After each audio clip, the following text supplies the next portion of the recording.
RSAP News na mga brothers on the wheel. Nahuli nga ang isang rider dyan sa Las Piñas dahil sa violation nito na open muffler na agad naman inaksyonan ni Congressman Busita sa PNP Las Piñas. At ipinaliwanag niya pa dito ang pagkakaibahan ng modified muffler sa aftermarket na muffler. At syempre pa, magre-rely pa rin ang ating butihing congressman sa batas ng LTO patungkol sa tambutso ng motorsiklo. Kaya mga brothers, panoorin niyo po ng buo ang video nang malaman natin kung ano ba talaga ang tama at batas ng LTO pagdating sa motorcycle muffler. Assalamualaikum sir. Ay, good morning. Good morning sir. Nasaan ang ticket? Nandyan sir, sa loob sir. So, nung nag-renew ka sa LTO, yan ang muffler mo? Yes sir, last year yan. Parang siguro yan sir. 4 years na yung muffler ko sir. Ito naman, alam nyo, hindi ito personal interest. Sa hindi nakakaalam, major pa lang ako sa Highway Patrol Group. Ginagawa ko na ang pag mali ang huli, tinutulungan ko. Hanggang sa nag-retire ako, natulong, nakasuhan pa. Bakit daw ako nakikialam, retired na? O, bumalik na lang ako sa public service, sa Kongreso. So, doon sa hindi masyadong alam yung ating advokasya, ito ay hindi trabaho ng congressman. No, advokasya lamang. So, pag tiningnan natin, wala namang nagbabawal sa batas na tumulong sa kapwa. Hepe, kaya tumawag ako sa iyo kahapon. Pag may mali, may problema, kailangan nandyan na yung IAS. Ang mandato naman ng IAS, mag-imbestiga para ma-observe yung due process. Itong kapatid nating taga Mindanao, Alonto Jalani. Kapatid na Muslim ka. Saan ka sa Mindanao? Sa Marawi sir. Marawi.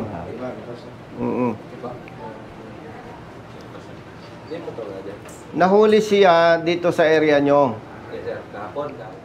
Ang nakalagay dito, aftermarket, open muffler. Si Major Tilaon pala nagticket dito. Hindi ba parang degrading sa isang major nagtiticket sa rider? Sa palagay mo ba tama yun? Nagkataon lang sir, kasama siya nung operation. O sige. Nagkataon lang sir, minsan mga tao. Ikaw ang deputize eh. Opo, sir. Anong gusto mong tukuyin dito? Yung aftermarket, sir, pinapalitan nila po yung stock. Pag sinabi mong aftermarket, Yung original, hindi yung sir, original. Opo, sir. Tinatanggal nila yung original. Aware ba kayo na meron tinatawag na Private Motor Vehicle Inspection Center? Yes sir. LTO sir. Accredited ng LTO. Alam mo? Opo, sir. Alam mo? Yes sir. Okay. 99, 97. So, in-advise ng office, ng staff ko, pumunta siya sa PMBIC. At lumabas, pasado siya. Ilang decibel sir? 86 sir. 86.3. Ngayon, Pero modified ba sir? kapatid, explain ko sa'yo kung sa tingin mo mali ako, ipagtanggol mo yung staff mo. Sir. Pag sinabing modified, hindi kailangang peram ng ballpen mo, hepe. Hindi yan. Ballpen. Tingnan nyo kung tama ito ha. And yung matitinong district officers ng LTO, kausap ko na dito eh.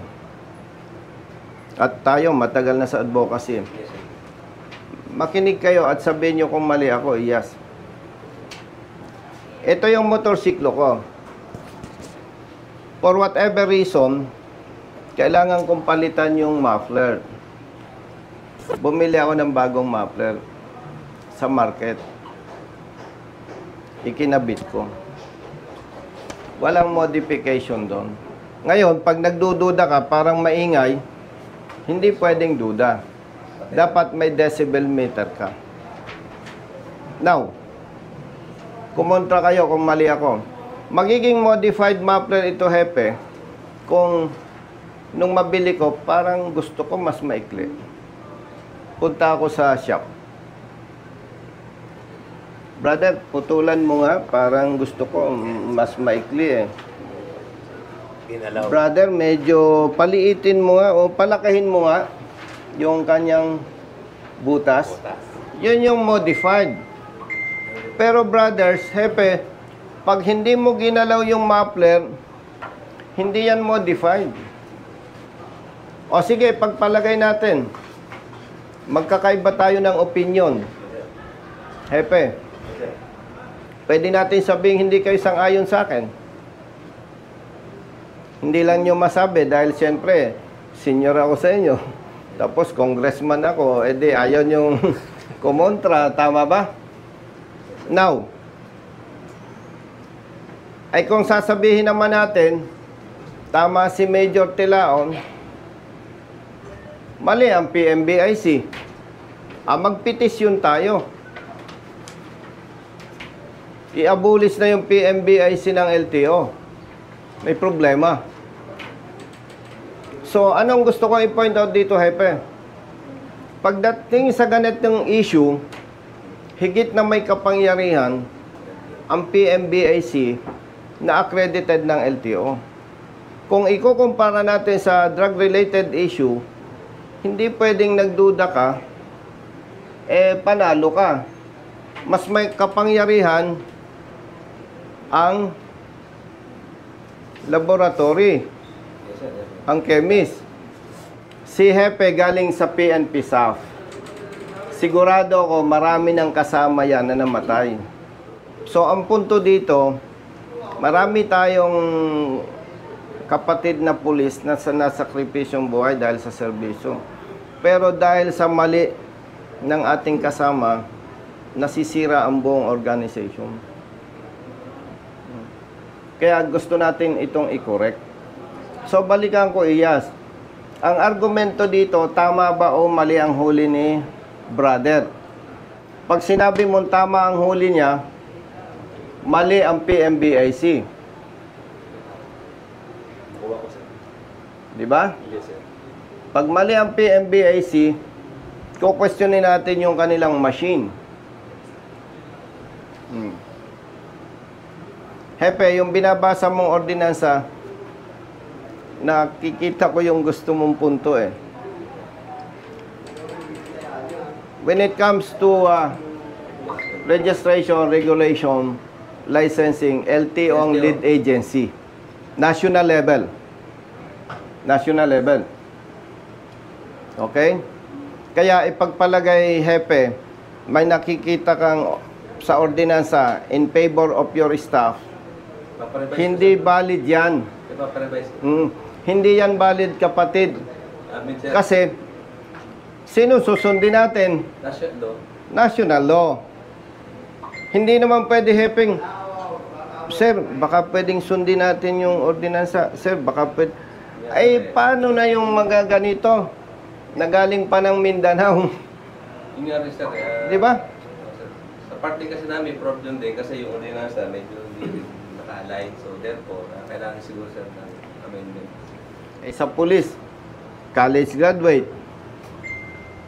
board passer, physically and mentally fit, may NAPOLCOM pa, may civil service eligibility pa. Bawat promotion, may required schooling and examinations. So, ibig ko sabihin, binanggit ko ito, hindi kayo makakarating sa ganyang ranggo kung BO-BO kayo. Kaya in-explain ko, gamitin yung talino. Pag may nabasa ka, parang mali ito Sir, mali ito Oo nga, mali yan. Tumahimik ka na lang, wag mo na lang sundin. No choice ako. In-invite ko ang IAS to conduct investigation. Dalawa lang argumento dito, brother. Tama ang huli o mali? Pag sinabi mong tama, mali ang PMBIC. Hindi pwedeng tutuldukan natin na hanggang doon lang. Once sinabi mo sa recommendation, mali ang PMBAC, question yan natin ang LTO. Sir, Yes. may isang ano, sir. Kasi sinasabi ni sir sa ordinance, pagka nagpalit ka ng stock mo, dapat dalawa yung certification na yung iyong decimal is pasok sa requirement. May dala ka ba certification Yes. kahapon? Kapatid. Kaya mo nahuli ka. Wala, sir. Okay, sir. Kapatid, ako magtatanggol sa kanya. Ako, sir. Hindi tama yun eh. Available sa market, binili niya, problema niya pa, yung sinasabi mo, DTI. While the IAS is conducting investigation, coordinate ka sa DTI. Kung sila nagbibigay ng certification, wala sa mandato nila yan. Hindi niya trabaho yung gusto ng ordinansa.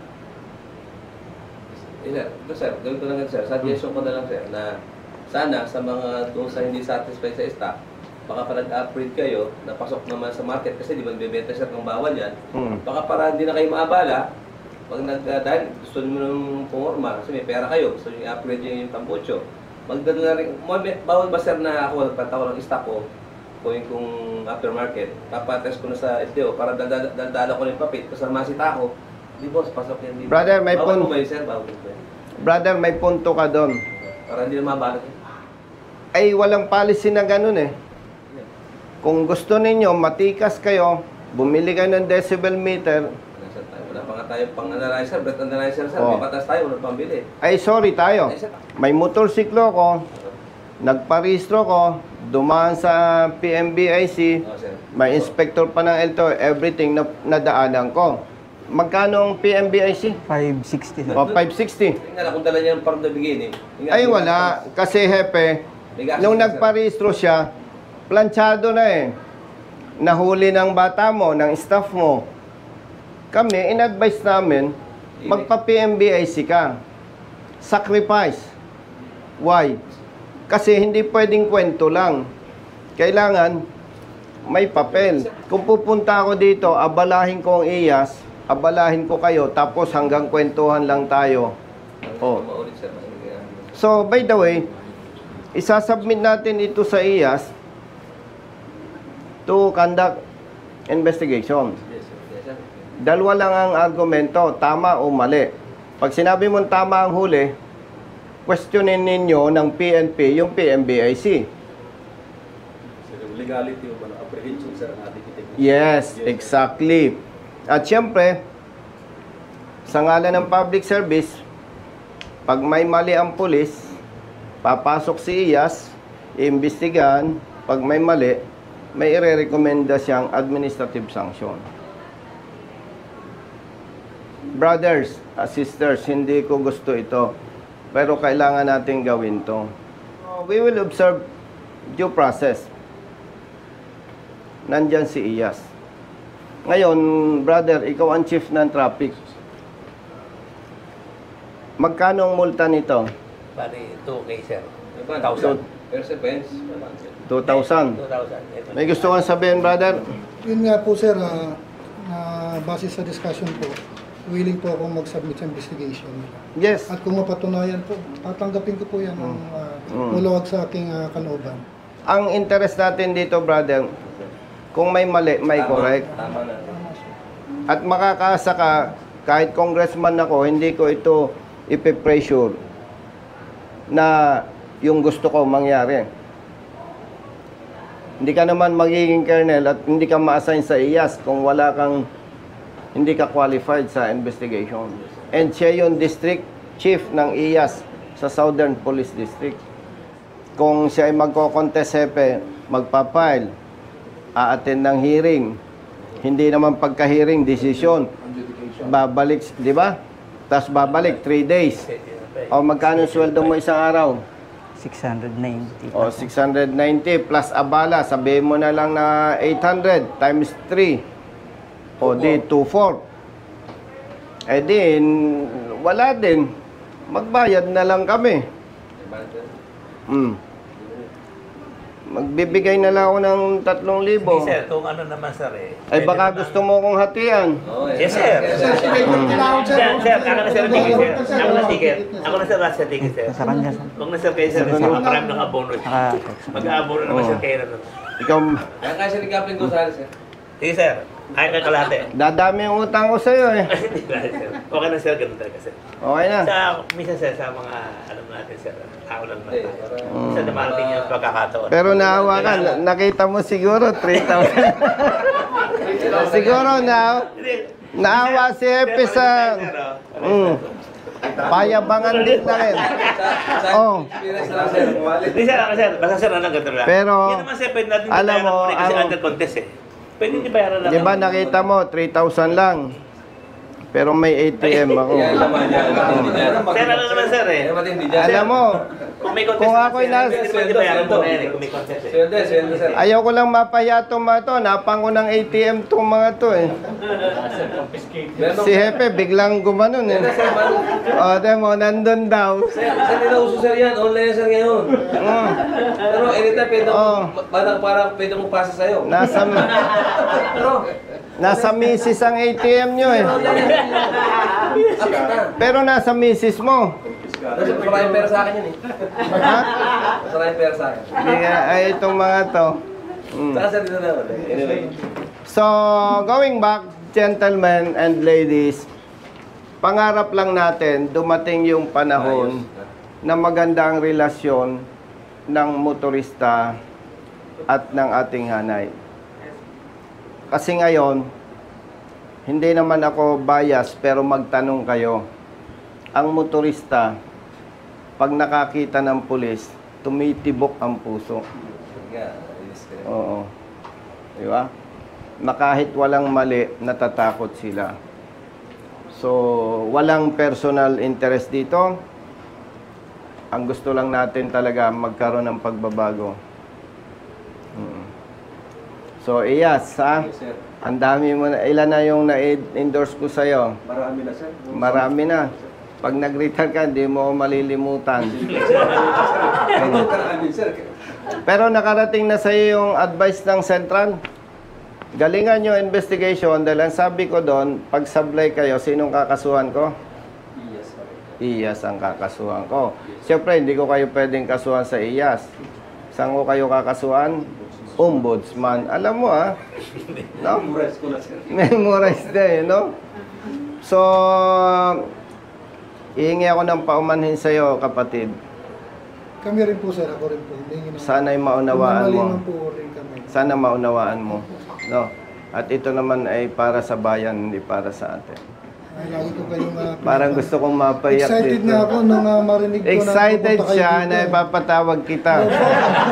Hindi na ako nakatulog kagabi ng sinabi na ito. Nagalakan ko. Nako, guilty na ako nito. Sir, kagabi din ako nakatulog din sa kagabi, sir. Ito naman, tinawagan ko. Akala niya, sablay na naman siya. Di ba? Ay, ang usapan namin, pag sablay ang tao niya, bayad siya. Oh. Pero anong usapan? Yan lang, Hati? sir. Hati? Kasi under ano naman yan, eh. Test. Content. Kahit sir, di bayaran mo na yan. Huwag mo na hold suspended. Pwede naman yan. Mm. Ngayon, ako na, sir, bakit? Napatawag. Kasi sa amin naman yan. Di ba sabi mo, pag magre-regalo ka sa akin sa birthday ko? Sir, parang mali, sir, eh. Birthday ko nakaraan. Nakalimutan Ha? ko, sir. Kailan birthday mo? May 19, ininin niyo pa sa akin ng number. Naku, ka-birthday ng mother ko nga pala to, no? Okay na, sir. Hindi, sorry. Okay na po, sir. Marami ka pa naman birthdays. Yes, sir. No? Ilista mo na lang. Pinatawag ko si, Sir, sa akin naman, sir, meron lang akong sir, bago tayo magkahiwalay.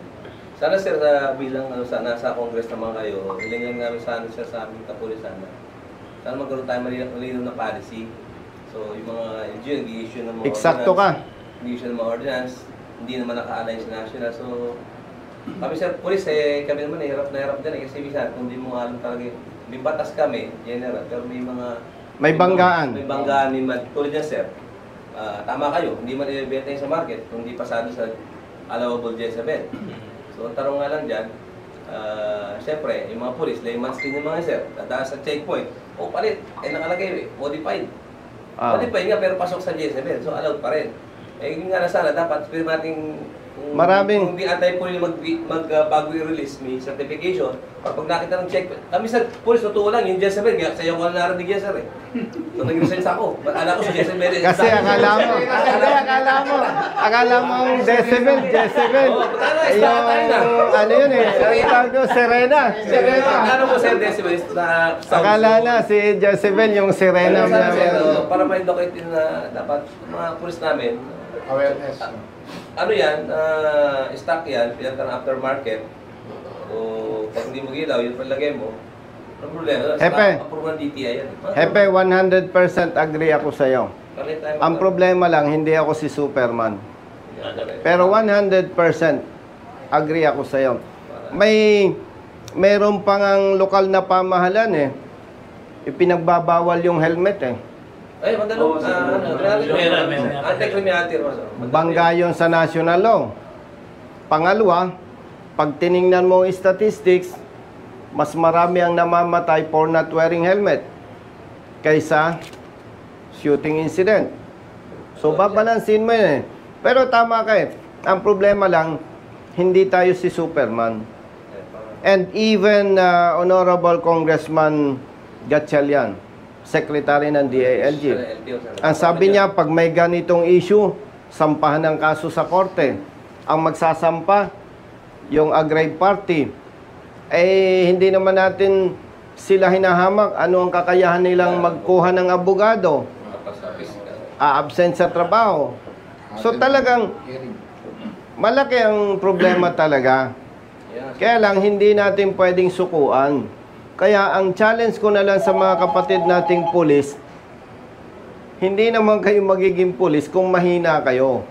Kaya basa-basa, pagbanggain mo yung national law at local ordinance, pag nakita mong may sablay, huwag mong sundin. Huwag mong sundin. Otherwise, makakasuhan ka sa IAS, maabala ka. Wala eh, kailangan natin tong gawin eh. Nakikita ko kay Major Tilaon, mabait naman, pero hindi nga raw siya nakatulog nung nasabihan mo na magkikita-kita tayo. Pero hindi sa ngalan ng public service kasi, Hepe, alam mo yan eh, hindi pwedeng ang papairalin mo lagi. Yung emotion eh. Talagang, there are times na kailangan magmatigas ka eh. Kahit masakit eh. So, again, kung medyo sa iba ay hindi acceptable yung gusto nating mangyari, pero sorry. Kailangan natin protektahan ang mga motorista para magkaroon ng pagbabago. Kasi nga, nagtitiis, taga Mindanao, malayo sa pamilya, 2,000. Anyway, ang license hindi confiscated. Hindi po sir, kasi Wala na sir, hindi na. Kaya lamang natin ito inaksyonan. Halimbawa, hindi ka tumawag sa opisina, hindi natin ito inaksyonan. Magre-report sila sa LTO. Yari ka pa rin. Hindi ka makarenew ng rehistro. Pangalawa, nag-i-increase to. Nag-i-interest to. Sabi ni Hepe, siyang bahala dito. Okay. Ano yan? Kasi sir, ano Ay, kailangan yan eh. Yeah, ako na. Alam ko. Xerox na naibigay sa'yo. Hindi, sige, clear ko yun. Tama. Okay, kasi clear ko. Brother, ito yung PMBIC result. Ito yung ORCR niya. Ito yung ticket niya. So, paano? Ako'y may lakad pa. Brother, I'm sorry. sir, okay lang po. Ah. Wala pong problema sa akin. Service nga eh. Sir. Pero pwede bang... Contact number mo, ha? Sige, sir. Walang problema. Bakit na... Oh, sige, dito kami. Picture. Kaya nga, nagkuhan ako, kinuha ko sila eh. May usap ako. Sir, magkakit bahay lang tayo.